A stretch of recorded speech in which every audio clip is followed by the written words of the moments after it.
Howdy, folks. We're live at 6:29. Excuse me. Ideally running a battle.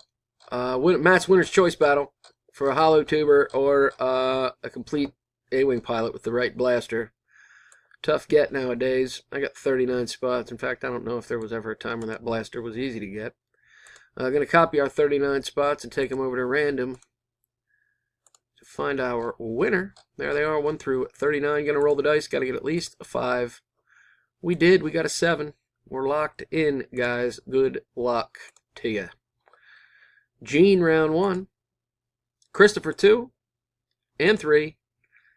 Troy in the top spot for round 4 with number 6. Drew takes round 5. Tyler in the top spot for our next to last round, round 6, with number 32, bringing us to the final round. Good luck, people.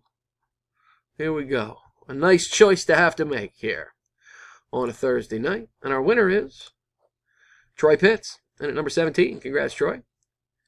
Verification coming at you.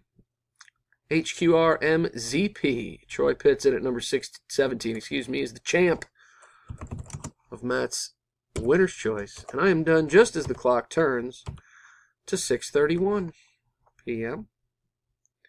There it is. Again, here's the official results. Congrats, Troy. See you next time, guys. Thank you.